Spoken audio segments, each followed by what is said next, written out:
Bem, galera, eu sou o professor Enori Carelli e nesse vídeo nós vamos apresentar um exemplo do cálculo da integral de superfície de um campo vetorial em que a superfície não é suave, isto é, uma superfície que tem arestas. Então, considere a superfície fechada com fundo e tampa, e a superfície é um cilindro de equação x² mais y² igual a 9, em que o z varia de 0 a 6. Encontre o fluxo que passa pela superfície de dentro para fora, sendo o campo vetorial dado por f de x, y, z igual a xi mais yj. Vamos apresentar primeiro a resolução pela fórmula convencional, que é o fluxo igual mais ou menos a integral dupla do campo vetorial escalar o vetor normal, a superfície, du dv, e após resolver pelo teorema de Gauss. Então, inicialmente vamos fazer a análise da superfície. Iniciamos pelo gráfico e observe que a figura não é suave. Vamos supor que esse aqui seja um tambor. Esse tambor tem fundo e tampa, então tem arestas na tampa e tem aresta no fundo. Por essa razão ela não é suave. E assim nós devemos calcular a integral do fluxo em 3 superfícies, na tampa, no fundo e na lateral, e depois somar os resultados. Iniciemos o cálculo para as superfícies paralelas ao plano XY, S1 e S2, ou seja, o fundo e a tampa. A parametrização nesse caso é simples, basta tomar x igual a u, y igual a v e o z igual ao próprio z. Assim, o vetor posição de cada ponto da superfície paralela ao plano XY será ui mais vj mais zk. Lembrando que quando a superfície for o fundo, o z é 0, e quando for a tampa, o z assume o valor 6. Já a parametrização do campo vetorial, que é f de xy igual a xi mais yj, será f de uv igual a u vezes ui mais uv vezes j e 0k. Agora, as derivadas parciais de R em relação a U e R em relação a V para qualquer circunferência paralela ao plano XY ou paralela ao equador, elas têm a mesma parametrização. Então, podemos escrever que a derivada de R em relação a U vai ser I no primeiro termo, 0 e 0 no segundo e terceiro. Portanto, a derivada de R em relação a U será representada pelo vetor 1, 0, 0. Já a derivada de R em relação a V terá 0 para o primeiro termo, fica 1 no segundo, porque a derivada de V em relação a V é 1 e 0.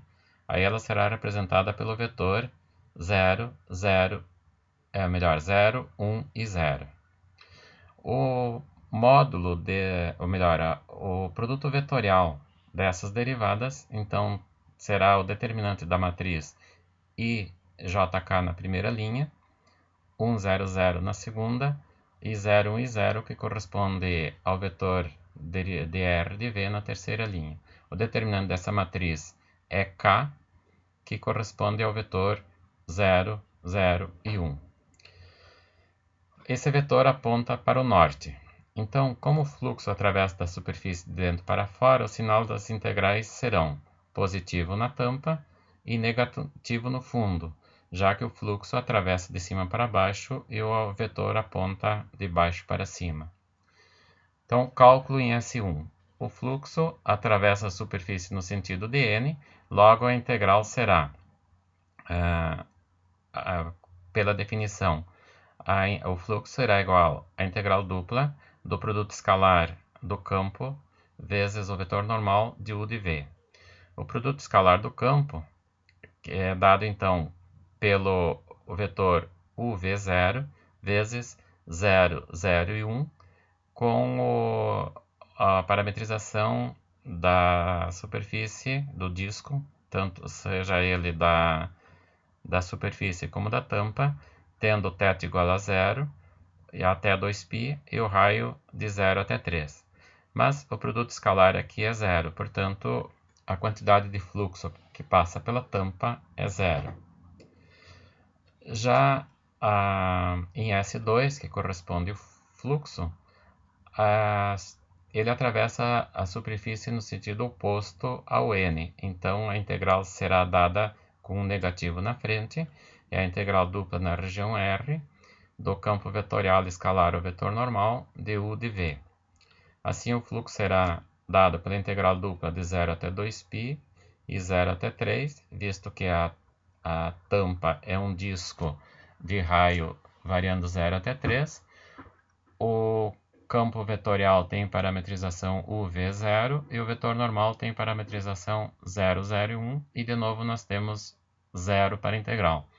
Portanto, o fluxo que passa pelo fundo de dentro para fora também é 0.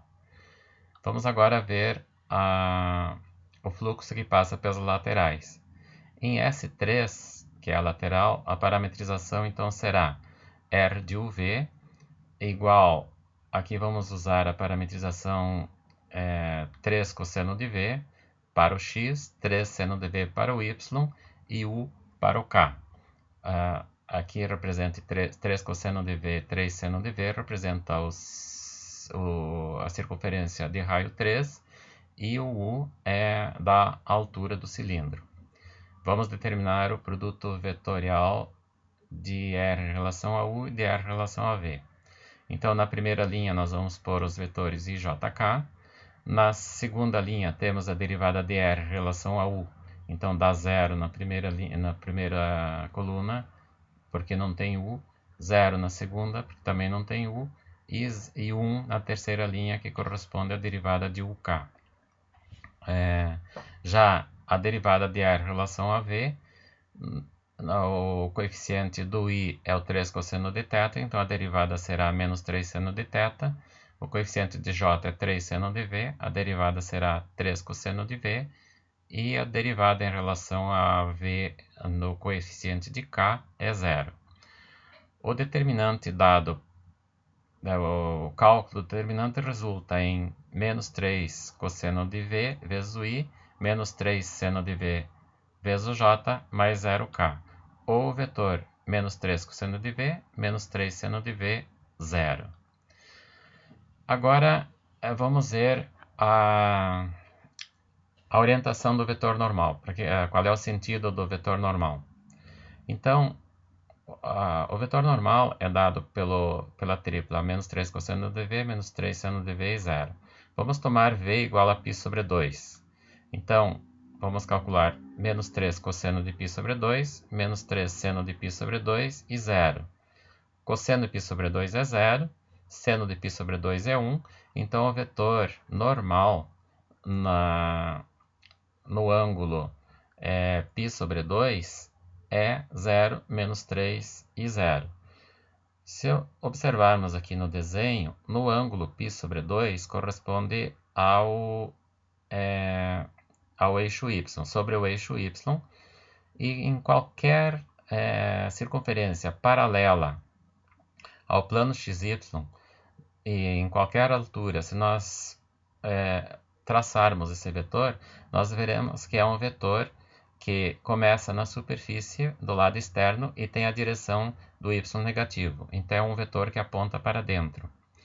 Se a gente tomar 3π sobre 2, então o seno será negativo, vezes 3 dá positivo, e o vetor então apontará da lateral da superfície sobre essa circunferência no sentido de y positivo. Também aponta para dentro. Então, mais um exemplo aqui, se tomarmos V igual a π sobre 3, π sobre 6, vamos obter 3 cosseno de π sobre 6 negativo, menos 3 seno de π sobre 6 e 0. E o valor vai ser menos 3 raiz de 2 sobre 2, menos 3 sobre 2 e 0. Então, aqui na altura em que o θ é π sobre 6, se nós levantarmos uma perpendicular ao plano XY e marcarmos o vetor a partir dessa perpendicular, também ele estará apontando para dentro. Desse modo, então, concluímos que em qualquer ponto da superfície lateral, o vetor normal à superfície, dr de u, dr de v, aponta para dentro da superfície. mas o fluxo atravessa de dentro para fora e tem sentido contrário ao vetor normal, então a integral deverá ser calculada com o sinal de negativo na frente. Agora vamos fazer o produto escalar do campo vetorial pelo vetor normal e integrar em relação a u e a v. Então teremos 3 cosseno de v, 3 seno de v e 0, que é a parametrização do campo vetorial, menos 3 seno de v, menos 3 cosseno de v, menos 3 seno de v, 0, que é o vetor normal, du de v. Aqui teremos 3 vezes o menos 3, que é 9, tanto para o cosseno como para o seno, e teremos então cosseno ao quadrado mais seno ao quadrado igual a 1, então o resultado desse produto escalar é menos 9 de u de v. Agora o 9 negativo com o negativo da integral vai ficar positivo, a parametrização para o cálculo da integral então significa a circunferência, que é a fronteira do disco, varia de 0 até 2π, e a altura do cilindro varia de 0 até 6 du de v. Calculando a integral em relação a u e fazendo a substituição, e depois em relação a v substituindo, vamos encontrar um valor de 108 unidades de fluxo. Vamos resolver o mesmo exemplo usando o teorema de Gauss, também conhecido como o teorema da divergência. Então, dada a superfície cilíndrica fechada com fundo e tampa, delimitada pela circunferência x² mais y² igual a 9 e z variando de 0 a 6, usando o teorema de Gauss, descrito por essa expressão, encontre o fluxo que passa pela superfície de dentro para fora, sendo o campo vetorial xi y mais yj. O sólido T é delimitado pela superfície x² mais y² igual a 9, cuja projeção contra o plano xy vai dar o disco o cilindro da circunferência de x² mais y igual a 9, que corresponde ao disco x² mais y² menor ou igual a 9. Bem, então determinamos os limites de integração para o cilindro e as derivadas parciais de primeira ordem do campo vetorial para o cálculo da divergência. Aqui então temos os limites de integração para o cilindro, como a integral tripla são os mesmos limites que seriam usados para calcular o volume, ou seja, o ângulo inicia em 0, termina em 2π, que corresponde à circunferência da base. O raio inicia em 0 e finaliza em 3, que corresponde ao raio do disco, que vai de 0 até 3. E o z inferior é 0, e o z superior é a altura, que corresponde igual a 6. As derivadas parciais do campo vetorial, a primeira, a derivada de f1 em relação a x é 1, a derivada de f2 em relação a y também é 1, e a derivada do f3 em relação a z é 0. De modo que a integral será dada da seguinte forma. Aqui está escrito no lado esquerdo a integral levando em consideração os planos x, yz, zx e xy, e do lado direito em relação ao sólido, em que os limites de integração são o ângulo que varia de 0 a 2π, o raio que varia de 0 até 3, o z que varia de 0 até 6, os valores das derivadas que são 1 mais 1 e mais 0, que corresponde à divergência, e o elemento de integração que em coordenadas polares, em coordenadas cilíndricas, fica ρ dz dρ dθ. Agora, somando os valores da divergência, nós temos o 2, que fica no lado de fora, da integral de 0 até 2π, depois a segunda integral de 0 até 3, para a variação do ρ.